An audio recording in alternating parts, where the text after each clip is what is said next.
Good afternoon, everyone. We'll be starting the program in just a few minutes, so if you would like to please take your seats. We are live from City Hall. How's everyone doing? Thank you. I'm really excited because it's 50 years of hip hop, so, especially, we got some Bronx love over here. So, my name is Rafael Tamayo, manager of the Oakland Cultural Center. We are a division of the City of Dallas Office of Arts and Culture. And I am so excited about today. And our director had mentioned something about Commissioner Hornbuckle coming out and hearing Biggie Smalls, at City Hall. And it's a lovely day. That kind of sends a message of how long the culture has come, but how young it is. And so we're really happy to be able to put a program together that's been happening all of August. I want to give some really cool shout outs to some wonderful people that have made some amazing work happen. Our cultural programs coordinator, Andrea Tostin, who was in the back. She's about 5 or 6 months with the Cultural Center, but this is a testament of the hard work that she's been doing over the past several months to make sure that the City of Dallas properly celebrates 50 years of hip-hop culture. So big shout out to Andrea, and I know our intern, Melanie Rodriguez, is around here somewhere. The City of Dallas has a wonderful intern program, hey Melanie. So they've been doing a lot of work in making sure that we put all this together. Also, a big shout out to everyone else. I know we listed some thank yous, but throughout the program we'll be making some acknowledgements because this is such a grand celebration. There was a lot of people involved in making sure that all of this came together in the fashion that it deserves. So thank you. So while we get the program started, I'd like to introduce the director of the Office of Arts and Culture, Martina Hogue.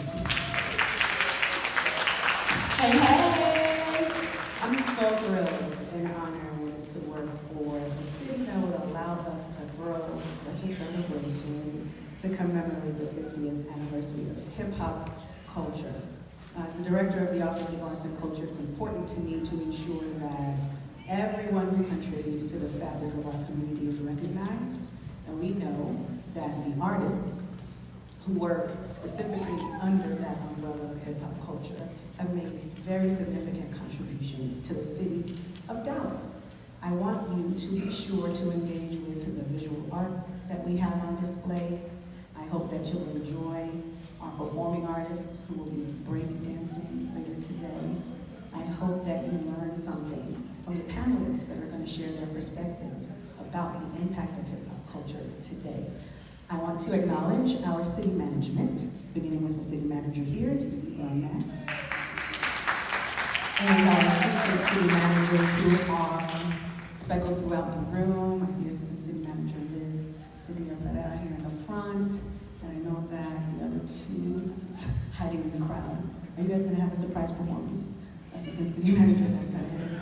I saw manager earlier as well. It means a lot for our city leaders to be here in support of what we're doing here today. Somebody expressed that we're making history by playing Biggie Smalls in Dallas City Hall's lobby, and that means a lot to me as a native New Yorker to be able to bring a little taste of what I grew up with here to the city of Dallas. Thank you each and every one of you residents and visitors who are here sharing in this fellowship with us. I want to acknowledge our Arts and Culture Advisory Commissioners who attended, Jesse Hornbuckle there in the back, Commissioner Smalls and Commissioner Meek. Thank you for your support and guidance through our office. Again, this is a party. I'm always here to celebrate what makes this city great, and I look forward to what we'll have here together during this celebration. I'm going to pass the mic back to Rafael, and thank you for the heavy lifting you did to get this party started. So yes, thank you. And on that note, let's get this party started. Again, I didn't acknowledge one of our other interns, Saffron Chattery, who set up the entire sound system. Thank you. Yes, so again, I expressed how excited I am. I think a lot of us are happily exhausted because, again, this was a gargantuan project to put together, but we were excited about the people that we were talking to, hoping to get some people to come out and perform and do things like that. So our next performer is someone that I grew up inspired by and watched him perform. He's a scholar, he's an MC. He founded the Hip Hop Grew Up Educational Agency. He is now doing amazing things in Austin, Texas, but I know some of my rock solid family was saying, man, say Babu's from Garland. Babu's from North Texas. But I know you have roots all over the place, and so please help me in welcoming the one and only Babu Blakes. Hey, this ain't rapping. This is scholarship. Part MC, part anthropologist. All that time I spent in the game, I can't apologize, because my field work opened up a lot of eyes, a lot of ears, a lot of minds, wrote a lot of lines without a lot of dollar signs. Now to organize all that I'm left with to finally get a return on my investment. Hindsight is a fresh squeeze refreshment. If I only knew what I do now as a freshman. No regrets since now I got direction. In other words, lectures in session. And as he said, as a North Texan, somebody who grew up in Garland off of Arapahoe, somebody who heard elevators for the first time, driving from an internship to Dallas Morning News to this exact spot right in front of this building in 1996. This is a high honor to be here. I spoke in Buffalo at the Teaching Black History Hip Hop Turns 50 Conference July 21st. This is a higher honor than that, because I'm at home. And I have friends and family and people I grew up with and do my whole life who are here. So this is a major deal, and as a first generation hip hopper, you know hip hop grew up when you come to City Hall and the DJ is the tall, beautiful daughter of the tall, beautiful DJ that we all had a crush on growing up back in the day. So hands together for DJ Christy Ray.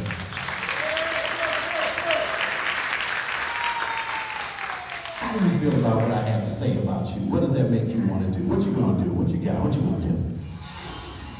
Are you ready? Turn that up, turn that up, turn that up.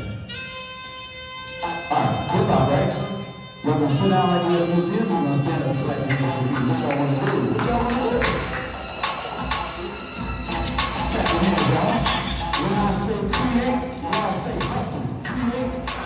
I ain't trying to be the root of all the flow, none of the root, all love, but no laughter after I recruit. This is all about balance. I bring that with my sound, but ain't no more than 1 or 2 rap stars from my town. Wanna make break records with tight beats, but after I eat though, follow me, living not solemnly, but scholarly on the level my father me. Come through, what if I never do that? Cause of how someone do that. You can't classify something spiritual, it ain't underground. It is just lyrical. I ain't gonna act dumb as hell. Hit a hit, I will have record sales in a little bit if you're reading right. I got something going like raw, fast, and live, new, non-like, car type, words beyond type, like different dimensions. It'll be known whenever my name's mentioned. Hey, I'm trying to discourage you as an artist, no right. I just want you to go back to the lab and return title life. Who? Just pronounce it. B-A-H-P-O-O. You got it? Let's go old school. Let me say, go. Hey, words elaborate like artwork on all access laminates. Rappers say they ready for war, but they turn pacifists. Somebody must have told you don't sound like this. So I guess I gotta break it down right quick. I don't mind taking my spare time to tell you damn near sound like last year's bestseller. You're trendy or something, you're supposed to be hot. I can't believe you sucky record label gave you a shot. I'm sharp as a double-edged bag of bottles with no handles. But you desire to touch it, but they need a budget. City Hall, y'all make a little noise in the crowd right now. Listen how nice the people sound, got a nice grip lock, keeping it warm like Titan head, sheep shield and socks. Say I don't rock, don't say sight, and watch lightning strike and turn the line to your own mind twice. I discourage me as an artist, no way. I just want you to go back to the lab and turn right. Who? Pronounce that B-A-H-V-O-O. You got it? Alright, let's go.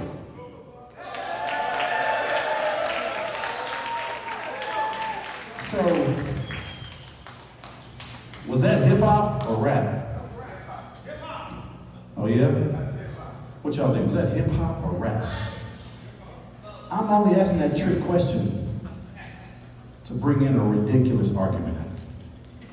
It's like arguing about writing or pencils. We know rap is a form of music, right? And it's part of hip hop culture, right? People argue about hip hop or rap. They're trying to make themselves sound right, or maybe self-righteous, right? Another ridiculous thing is talk about hip hop as rap. All this 50 years of hip hop celebration, I look at the cover of Men's Health. It's all MCs. So tell me this, What year was 50 years ago? So what rap song was out 50 years ago? Rapper's Delight was not out 50 years ago. So I'm asking you again, because we talk about hip hop versus rap, trash, absurd, that's asinine. And we talk about hip hop as rap, and we say hip hop 50, and all we see is rappers. So what rapper was out 50 years ago? What's the answer? None. So I figured I might want to show up and do a little framing, because we have very common levels of misunderstanding, and we're rolling with something that's just not true. And as the ancient proverb says, till the lion writes history, the hunter will be the hero. The hero, somebody who's not for me, can never correctly tell my story, right? So we're watching people right in front of our eyes tell a story falsely, and we're going along with it. It's not 50 years of rap. There were no rappers out 50 years ago at all. None. And that begs the question of, then, what's hip hop? And if you have somebody who knows a few things, they'll tell you, okay, there's 4, maybe 5 elements, right? DJing, b-boying, MCing, graffiti. The 5th is debatable. Some would say knowledge of self. I would say community. Because I would say it's very much place-based. And I would say that it's very easy to find where hip-hop comes from. Just look across the tracks. Look at the place they ran the highway through. Look at the place where you gotta know where the community used to be, because it's not there anymore, and there's no signs of it, it's erased, it's gone. But if you know, then you know where it was. Y'all hear me? That's where you'll find this. In a designated slice of this whole colonial project, this whole social structure, there is a specific designated slice of society where you will find hip hop. It's not at City Hall, but it's beautiful that right now it's in City Hall. Well represented, well represented. And it's creative too, because I was over here looking at this and it said, OJ, like, I'm not black, I'm OJ, okay? And then the quote was from J-Bo. I was like, who is J-Bo? And I was like, wait a minute, let me think. Okay, that is a Sambo of Jay-Z. That's who J-Bo is. So sometimes you gotta figure it out, because there's all this reinvention. Grandmaster Caz said hip-hop didn't invent anything, hip-hop reinvented everything. How ironic he said that when he's a guy whose former manager stole his rhymes and used them to pose as an MC in the first popular rap song. He named it earlier, what was it called? Rapper's Delight. He stole Caz's rhymes, posed as a rapper, and left Caz's name in it. But hey, no. There you go, the CAS Union. And so, nonetheless, he did kind of reinvent everything, and it was a very necessary thing that happened. But it's funny that Caz said, didn't invent anything, reinvented everything. And that happened to him, maybe in the worst possible way. So we have these 5 elements, if you will. And again, the 5th, some would say knowledge of self, some would say beatboxing, but I would say community, because it's very place-based, it's very people-based. There's a very specific part of society that hip-hop comes from. And what I'm working towards is, well then, what is hip-hop? If it's not hip-hop versus rap, and it's not hip-hop as rap, because that's too reductive. And if you can't tell, this culture is very special to me, because I'm kind of up here arguing for it and fighting for it, trying to set the record straight and get it clear. And I think that's why they call me. I don't think it's because I can rap. I don't know. But as a scholar MC, somebody who MCs with the mind of a scholar with the mind of an MC, the way I would frame it would be like this. Let's all spell America together at this pace. Ready, set, spell it. A-M-E-R. And if you try to take race out of America, what do you have left? Let's take the A, we need that. M, we need that in there. E, we need that for race. Okay, R, we need that. Okay, I, leave that in there. Okay, C, we need that. A, what's left? M, I, A. What's that mean? So either America is missing in action without race, or race has been uniquely, in terms of the way we've experienced it, race has been uniquely made in America. And if we put a camera on the bottom of our skycopter and we fly over the last 500 years of races in the this place. We see the same results in the race over and over again, don't we? In first place, a lot of white or pink or whatever, and a lot of green. Every race, every time. First place, first place. Last place, deep blackness, way less green. And in the middle, as we move from that predictable last place to that predictable first place in the race that's run over and over again, 500 years. Side note, 500 years is not a lot of time in human history. Side note, 50 years of hip hop is way less in human history. But when we look at those predictable races, the way they're run, the way it's designed, the way it's constructed, and we see the same results over and over again, we're flying over the track and we see it, right? We also notice that in the middle there's kind of a fade from that predictable last place to that predictable first place. It kind of gets, through the browns to the cafes to the tan. You know how it goes, right? Am I making this up? And so there's this predictable kind of structure that puts certain people in the last place with a little green, in first place with a lot of green. And there's this concept of hip hop as something from nothing. Have y'all heard that? Well, let's be honest and scientific and just stand on the fact that you can't create something from nothing, can you? So we need to stop that too. What about this voice from the voiceless? You heard that one? We need to stop that too. Do I sound like I have no voice? Do I sound like hip hop to you? So I'm not voiceless just because I'm low in the mix. I'm not voiceless because I'm decentered. I'm not voiceless because I'm saying something that maybe the powers that be don't want to hear, or they don't want anybody else to hear it. I've been voiced. I've always had a voice. But what's funny is if you look at that race, you see the people in first place begin to turn around and maybe I can use this green as money and invest and exploit the nothing, which is valuable, but it's nothing.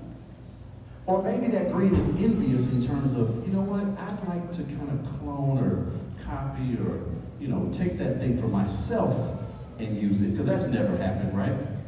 We've never seen that happen. Even if you reduce it to music and we're talking about rock and roll or the blues or jazz, that never happens, does it? So I would say that hip hop is very much a spirit of eternal excellence, a spirit. Imagine tens of thousands of years of black history that walked up, got in your face, demanded engagement, and had things to say that were lovely, things to say that were ugly, things to say that were embarrassing to you, like all the noise. That's what hip hop is to me. It's something that shows up and demands engagement, demands discussion, says things whether you like it or not. You ain't trying to hear it, but it's gonna be heard.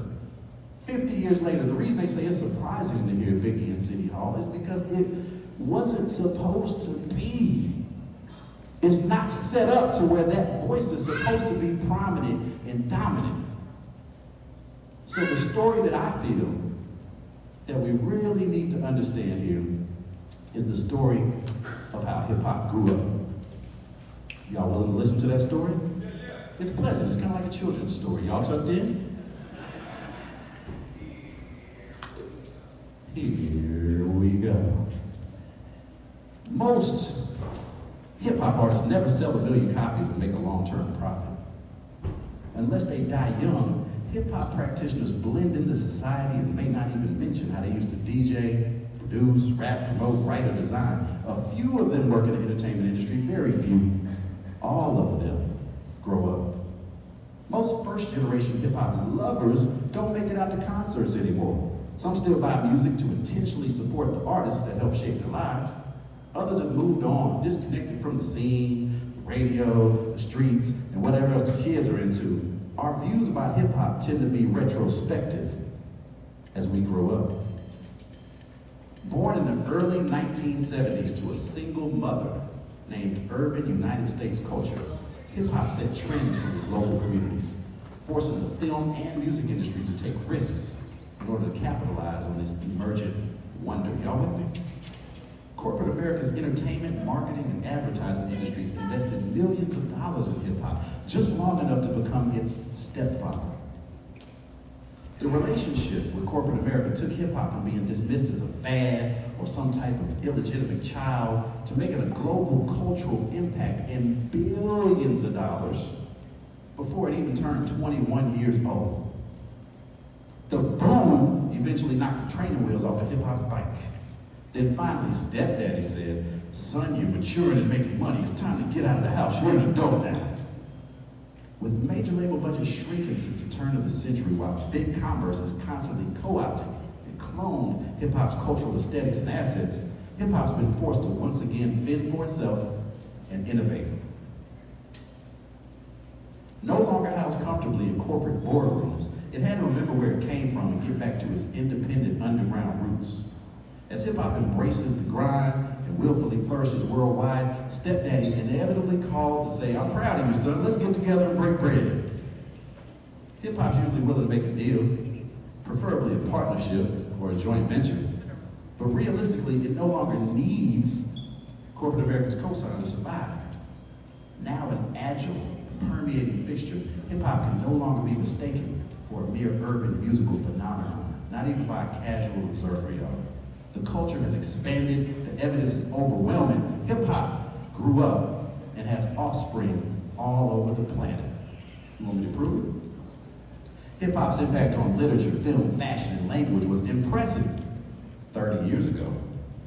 Since then, it's evolved to include countless genres of music, art, and expression. College courses taught by hip-hop professors, churches run by hip-hop pastors, cities with hip-hop mayors, hip-hop architects, hip-hop museums, hip-hop 50 celebrations in city hall in major cities. Even if we confine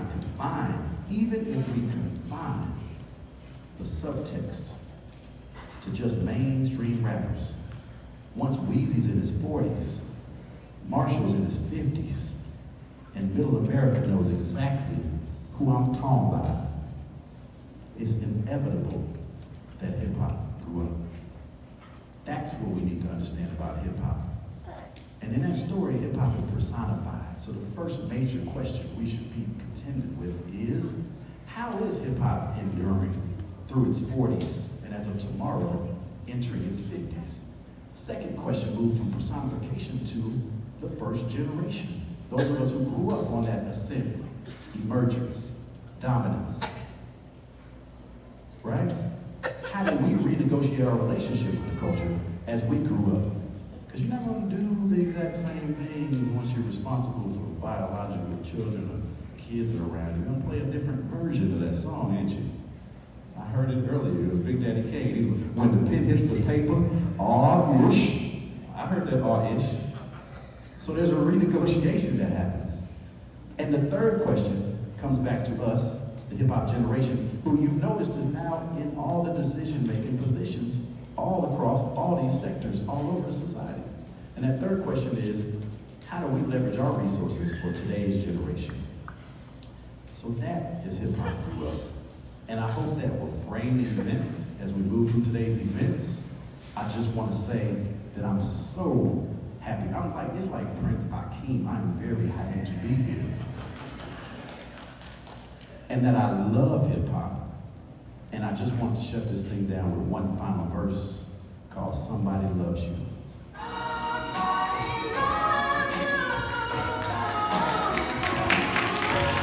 This is my track. I ain't selling no trim, no flesh, no skin. Check out my melody and no gills, no fins, but upstream I swim.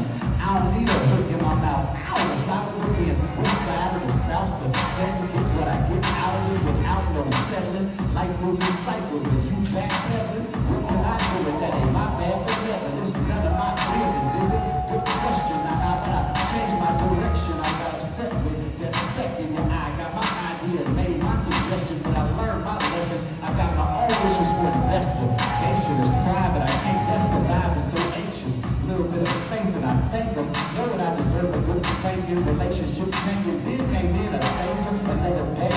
Paradise goes to say it. But I'm not be playing. I need some home training. If I'm going to be in a real life kingdom and I'm going to see you. Why high human I'm being. Fallible, fleeting. You made his glory I keep seeking. Make a donation though. Ain't no cure. Who do you love? Are you sure?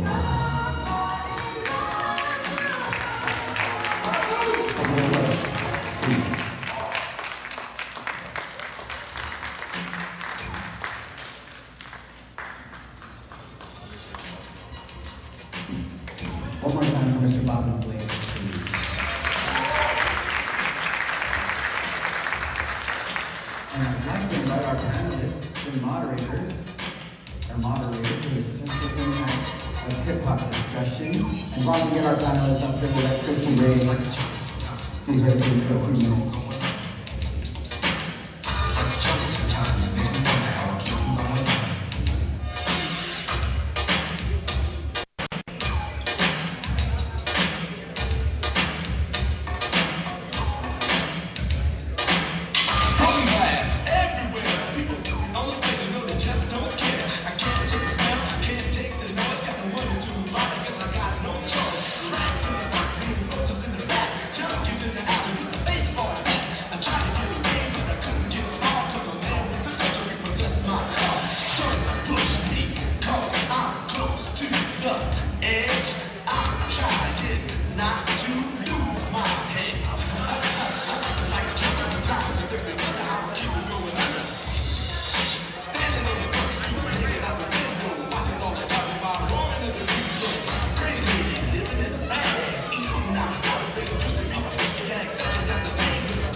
All right, folks, we're going to keep this show moving. If you would please take your seats. I will quickly get out of the way, but please join me in welcoming our moderator for the panel discussion on the social impact of hip-hop, Jess Washington.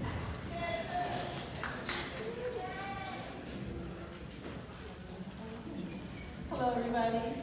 Thank you for joining us. Yeah, so 50 years of hip hop, and we can't speak enough, obviously, but we only have a little bit of time, so I want everybody to be able to definitely talk about the impact of hip hop. You're too close. The impact of hip hop on their lives. So, Jerry, I'll start with you. Can you tell me, first of all, can you tell us who you are? And then also tell us how hip hop has directly affected your Sure. That's the song. Check. MCs don't need the mic, but I can put that. Check. Here we go. All right. How y'all doing out there? All right. My name is Jerry Hawkins. I'm Executive Director of Dallas Truth, Racial Healing and Transformation. But some people in my life may know me as Jerry G. I used to be a sign MC. I had a record contract with a record label from St. Louis called F5 Records. Also been DJ Jerry G as well. So hip hop impacts my life on a second-to-second, a cellular level basis because it is a culture. It is a way of life, and I literally think of hip hop all the time. My kids know the music I listen to. They know the fashion. Hip hop. I was just in St. Louis, y'all. In St. Louis Airport, they have a new slogan. You know what it is? It says, "Every day we hustling." And so I'm saying, hip hop just impacts so many lives. It is the largest music group right now. It is impacting culture, food, everything. So yes, every day of my life, every second. What up, everybody? My name is DJ Leo J. Leo J. I'm an MC, producer, event organizer, coordinator. I've been very lucky to hold some educational programs at the University of North Texas, Dallas County Community Colleges, Paul Quinn Community College, the University of North Texas, Dallas, as well as I produced the 2014 International We From Dallas, a documentary on the history of Dallas hip hop. It's actually free and it's on YouTube. If you get a chance, check it out. We start from basically the late 70s, covering people like DJ Uche, Nippy Jones, Dr. Rock, and then kind of go from there. But yeah, I've been involved with Dallas hip hop culture for the last 23 years of my life. It affects me every day. I live and breathe hip hop. I currently run an organization called Battlegrounds, where we host dance battles throughout the Metroplex, and partnerships with different brands like the city of Dallas. I've also had a chance to experience hip hop through the people. And I think a lot of times we try to figure out an identity of what Dallas is and what our sound or what we've contributed. And I really look to the people and how they interact and engage with everybody and how they express themselves. And for me, being in a room full of people that can smile and everybody can get down while the beat's rocking on the floor, DJ's going, riders on the floor, on the wall, it just means everything to me. This culture means everything. I live by it. I'll continue to live by it. And yeah, I'll do my part. So that's what it is. Hey all, my name is Robert Tinajero. I'm a professor of English and rhetoric at UNT Dallas. I teach classes on writing, and I teach a class called Hip Hop Rhetoric. I guess hip hop connects with my life on a regular basis in a few ways. The first way is just, I really love writing and language and wordplay, and so that's what I connect the most to with hip hop, and it just expands my mind with metaphors and imagery, and I'm able to teach some of that to my students. So that's one level. Another level is when I teach my class, Hip Hop Rhetoric, we analyze and discuss various social issues through the lens of hip hop. And so when I'm listening to music, I'm not just enjoying it, but I'm also thinking about how can I use this in the class to talk about various social issues. And so I really love doing that. And then the last level is kind of something new for me in the last 6 years when I started having kids. And so it's something I never really had to think a lot about before, but now I do, thinking about the positives and some of the negatives, right, of the music, and thinking about my 6-year-old and what do I want to teach them about hip hop, what do I want them to listen to, what are the things that they're not ready to hear yet also, and thinking about that as well. So that's how it's connected to me. That's awesome. Thank you for that. So I wanted to bring it home for a second and talk specifically about Dallas. And so if you guys don't know, we have a lot of great artists that have come from the city, like DOC. We got Darrell, who's one of the only artists, hip hop artists that has an NFL and an NBA deal specifically with the Cowboys and the Mavericks. And suffice to say, we even have Vanilla Ice, who is also from Dallas, Texas, but he made a global impact, you know, with his music. So I wanted to ask if you guys have any Dallas-based artists that you guys are looking at and that you follow and admire.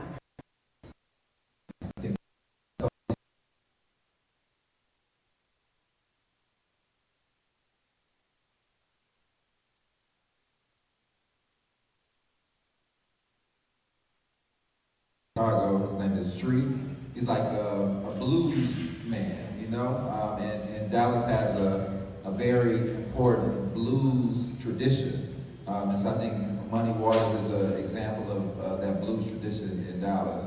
But, you know, my favorite Dallas artist is Big Tuck. You know, when I was moving to Dallas, I used to go to the Prophet Bar for open mic, because I was looking for a place to continue my MC. Some of the two original graffiti writers in Dallas that people always look up to and recall. If you get a chance to look them up, some of their work is actually still in the city to this day. And yeah, I just want to give a shout out to some of our pioneers and some newer artists. Big X the Plug out of Dallas, Texas, and also my man Rakim Major, son of Big Al from Nemesis.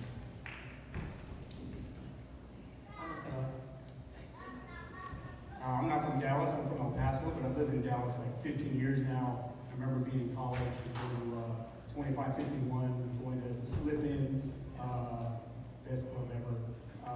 And so I would also say, recent guys, Big X the Plug, there's something called Sivion, Sivion, check them out. A lot of great lyrics, positive rap. And the last one, he's not from Dallas, he has some Dallas connections, but I'm Mexican American, so I need a shout out. His name's That Mexican OT, That Mexican OT, so check him out. That's all I got. That's awesome. Y'all dropped a lot of names. So I wanted to ask you guys, since we are celebrating 50 years of hip hop, where do you guys see hip hop 50 years from now? It's a really good question. Really quickly, you know, hip hop has given me so much. Hip hop is one of the best teaching tools in the world. I learned about Oak Cliff from Cameron, who was a New York artist from Harlem, who was talking about traveling here. I learned about Dallas from AZ, who is an artist from Brooklyn, right? So hip hop just gives you so much direction and talent. I think that's going to continue to go. Now young artists are taking it different ways. They are using technology, augmented reality. So I think hip hop should be part of every part of city government. It should be part of institutions and organizations. There should be a hip hop section in Dallas Weekly, right? I'm just saying it's ubiquitous. It can connect so many people to so many things. So I think hip hop is just going to keep going and growing and expanding, and people should tap into it. The next 50 years, I think hip hop is going to completely evolve the way it has since the beginning.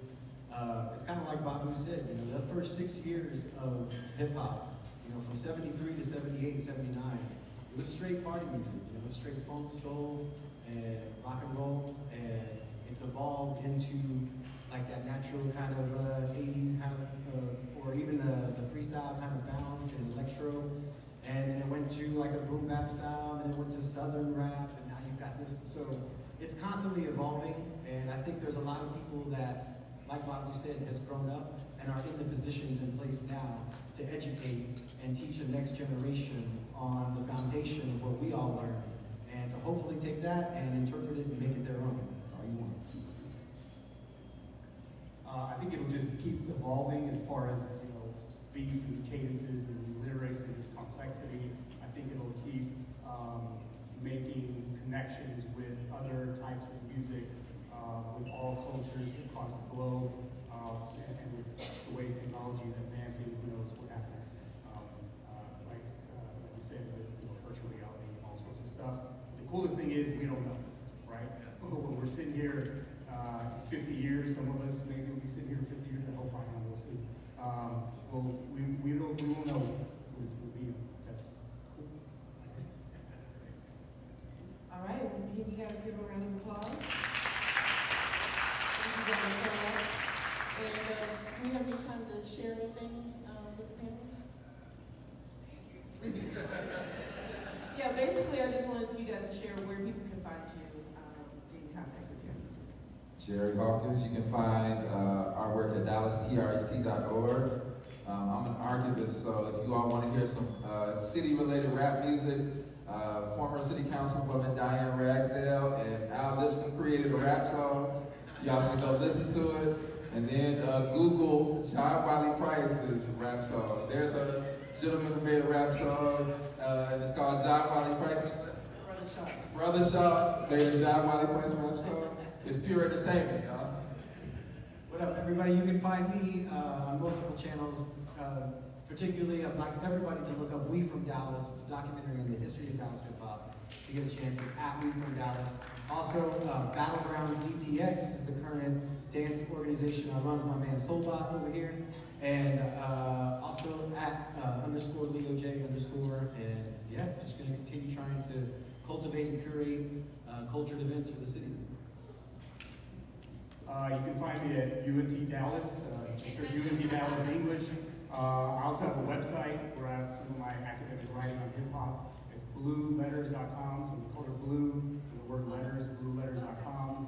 And I actually have a book of poetry coming out September 28th at Opening Bell Coffee. September 28th at 7. If you want to hear me read some poems, I work that.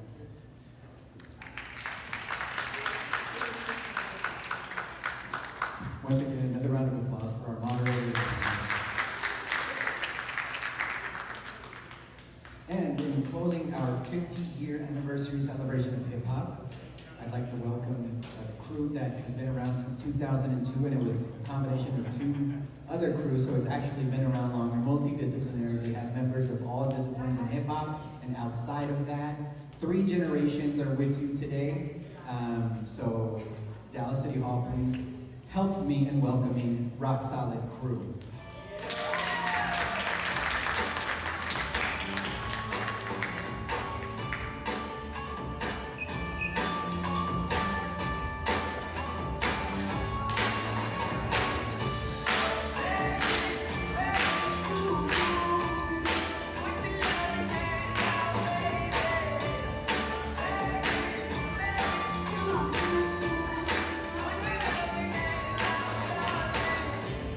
Hey!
Yo, special girl, real good girl. Biggest thing in my itty bitty world. Call her up and she make me feel right. Whiskey bliss can never take flight. Sitting back with this mic in my hand. Spitting hot, she